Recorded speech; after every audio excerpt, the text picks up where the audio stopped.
New Mexico, 1680, a land of sweeping deserts, towering mesas, and Spanish conquistadors. For nearly a century, Spanish rule had gripped the pueblos of the Southwest. Forced labor, forbidden traditions, and endless sermons, life was bleak.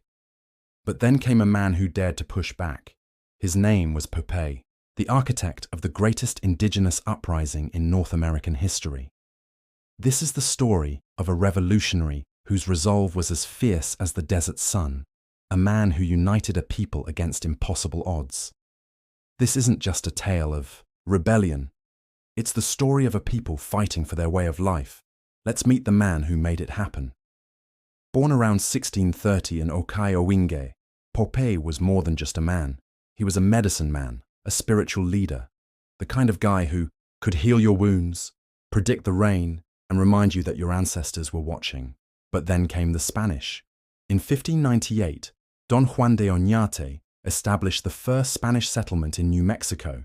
The Puebloans had corn, pottery, and a deep connection to the land. The Spanish brought steel, Christianity, and a knack for being unpleasant. Pueblo life was turned upside down. Spiritual practices, forbidden, sacred objects, destroyed. And Popé?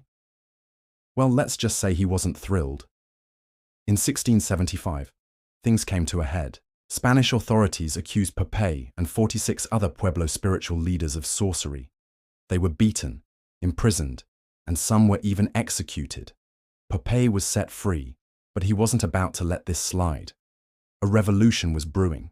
It was time for bold action. In secret, Popé traveled to the Pueblos, rallying leaders, whispering of rebellion. It wasn't just revenge. This was about restoring their way of life. Popé's plan was genius. He gave each village a knotted cord. Every day, they were to untie one knot. When the last knot was gone, boom, attack.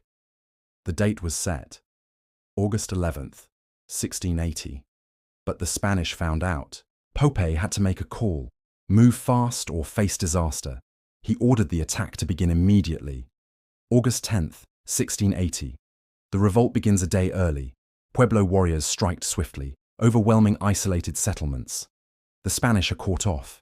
Guard, priests, soldiers, and settlers alike are driven out or killed. The Spanish retreated to Santa Fe, a city now under siege. The rebellion swept through New Mexico, a firestorm of liberation.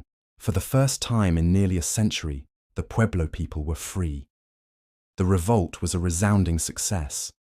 For over a decade, the Pueblo people were free from Spanish rule.